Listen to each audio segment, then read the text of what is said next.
Tori White, and I will be performing Red Light, Gladys West, and the Global Positioning System. My name is Gladys Mae West, maiden name Brown, a mathematician behind the creation of the modern-day navigation system, also known as the GPS. So many things have occurred over my lifetime. I never thought of myself as a hidden figure, but I remember a quote from the poet Maya Angelou that has stuck with me to this day. The more you know of your history, the more liberated you are. My liberation was exhibited through hard work and innovation. Most of my peers growing up in rural Virginia only envisioned two options: either work on a farm harvesting crops or work at the tobacco processing plant. But thanks to my parents, Pa Nolan, Ma Macy Brown, my talent for learning, and a fervent need for success, I thought differently and much bigger. I never dreamed that my story would be a turning point in this nation's history, but I did have a dream. In the 1950s, the social culture towards Black people in the United States was marked by deeply entrenched racial segregation and systemic discrimination. Despite the end of World War II and the promise of greater equality, Black Americans faced pervasive racism in all aspects of life, including employment, education, and access to basic services. In response to the Brown versus Board of Education decisions of 1954, the Southern Manifesto called for a massive resistance to public integration, but Dr. West had a resistance of her own. 1956 was a turning point in my career for sure. I had to call my Macy and tell her my good news. Can you believe it, Ma? I've been hired as a mathematician by the U.S. Naval Proving Ground. It's a weapons laboratory in Dahlgren, Virginia. And Ma, I'll be the 4th Black employee and the 2nd female working there. And that's not it. I'll live in a dormitory on campus for only a small fee, so Pa won't have to worry about my safety during these segregated times. The bigger blessing will be that I'll be making twice as much as I did teaching math. I'll admit I'll miss my students, but I feel my journey is about to take a turn. I still can't believe it. Gladys Mae Brown, from tobacco farm girl to valedictorian to earning a full scholarship to Virginia State University. 2 years I spent teaching math and returning for my master's degree in mathematics. A Black woman in the 50s was recruited by the United States government. So many questions. As Nolan Jr., my younger brother, drove me to Dahlgren as my pa had asked him to, I couldn't stop thinking and talking out loud. Would I be comfortable in this new place? How many Black employees would there be, and would they be coming from similar backgrounds? Segregated communities and unequal schools. Would I be able to do the work that they were asking me to do? How would my coworkers react to someone like me? Nolan Jr. almost flipped the lid off his hat. I was driving him crazy. Look, big sis, you are smart, you are kind, and you are savvy. Don't concern yourself with all this worry. You can always come on back home and work on the tobacco fields alongside me. I turned to him, lifted my glasses, and politely said, "No thanks, brother." We laughed and hurried on our way to Dahlgren using a little paper store map to guide our path. It's funny how even small moments like these can foreshadow the future. Caption this. Prior to GPS in 1957, Russia launched Sputnik. It was the first satellite to successfully orbit the Earth. It emitted a radio signal. With these, a group of scientists at Johns Hopkins University observed a strange phenomenon. The radio signal frequency emitted by Sputnik increased as the satellite approached and decreased as it moved away. This Doppler effect allowed scientists to use radio signals to track the movement of satellites from the ground. For the first time in my life, I'm not only working, but living in a racially integrated environment. The military base is all about weapons, and our work was very secretive, top secret. John Walker was my supervisor, and he gave me the history about the base, including how it was named after Rear Admiral John A. Dahlgren and established on October 16, 1819. My supervisor actually spent time explaining these things to me. It felt like I mattered. A whole new world was opening up to me. And during the years between 1954 and 1963, the Naval Ordnance Research Calculator, a supercomputer built by the International Business Machine Corporation, was delivered to the naval base. It was huge, the size of a room, and over the next few years, I would get to learn its capabilities very well. Have you ever heard that a computer is only as smart as those who program? Maybe not, but although the supercomputer was the latest phenom at Dahlgren, I was a mathematician given the privilege of double-checking all its calculations for errors by hand. Thankfully, between all of the hectic work, I met and married my husband, Ira West, only 1 year after I began working at the Naval Base. He was also a mathematician working for another department, but I couldn't wait to tell him my good news when I got home. Turning point. It's a new day in 1978, and the USA is breaking ground with even more advanced technology, and I'm about to be on the front lines. Ira, come sit with me. 22 years, Ira. Belittled by society, made to feel less than. Watching my white peers be granted opportunities I know I deserved. 22 years, never giving up and staying the course. Finally, my career has taken a turn, and I've been named project manager of CSAT, the experimental U.S. ocean surveillance satellite made to provide data on a wider range of oceanographic conditions. It'll be the first project to show that satellites can be used to display useful oceanographic data, and a turning point for the benefit of our military. Now this is groundbreaking. Out of my work on CSAT came GeoSat, a satellite program to create a computer model of Earth's surface. By teaching a computer to account for gravity, tides, and other forces that act on Earth's surface, my team and I created a program that could precisely calculate the orbits of satellites.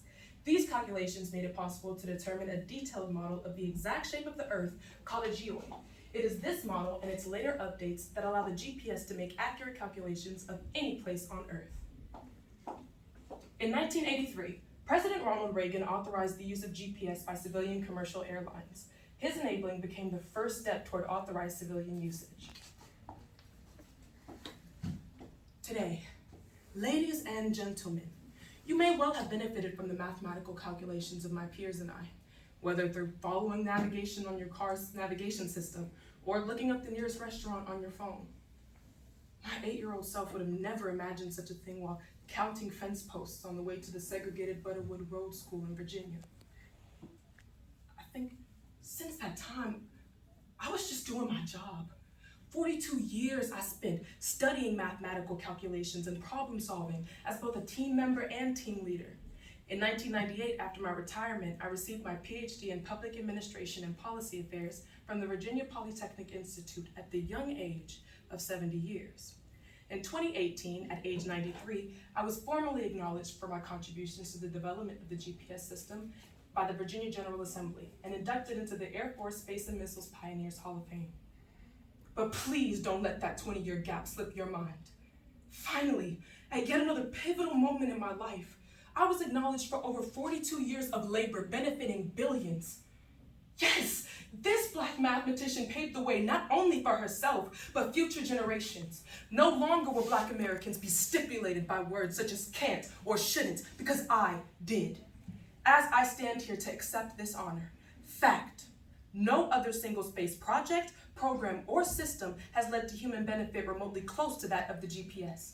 Turning point, billions benefit from it daily, whether using modern communications reliant on GPS timing, flying, farming, surveying, mapping, geolocating personal vehicles, providing disaster relief support. I mean, the list goes on and on. Its initial significance was within our US military and space. Since President Reagan's pioneering in the 1980s, civilians have been able to access and use it. Mazda introduced GPS in its cars in 1990. From cars to now our fingertips, we are able to pinpoint exact locations at any place on Earth in live time. And I, Dr. Gladys Mae West, am proud to be a part of such an enormous contribution. I'm not hidden anymore. My imprint is all access and readily available, and that's the history of my significant turn. Thank you.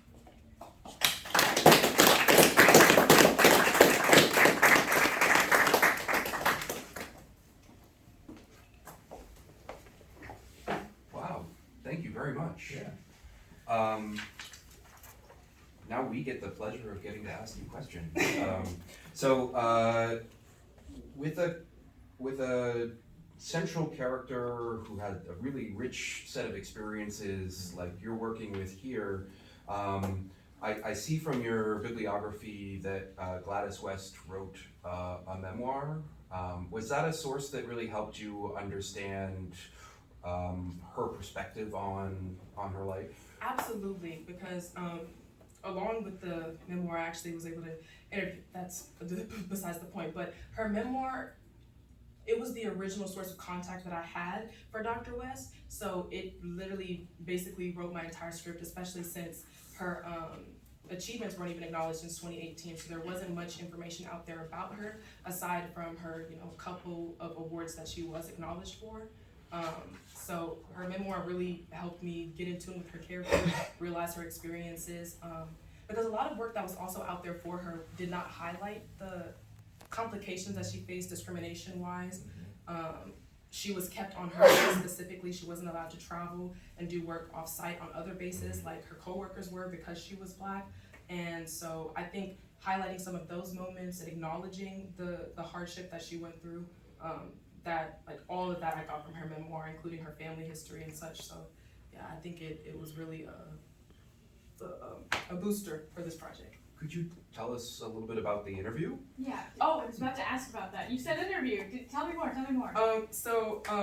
I am like a history geek, specifically a Black history nerd. So when I was able to interview her, I was a bit flushed in the face, just like I am right now, and more just enamored with her keen ability because she is in her mid-90s. She's still very functional. She does a lot of things on her own. She has a few health complications, but her memory is 100% intact. She was able to give me her experience about the base and tell me about her supervisors, who she worked with, the type of work that she was doing, and the calculations that she made. So it was really awing to be able to speak with her. That's kind of pointless. My little question that I was going to ask. My question is, if you could hang out with her, what would you do? You are just. So did you? I could tell that you were really focused on trying to emulate her and her spirit.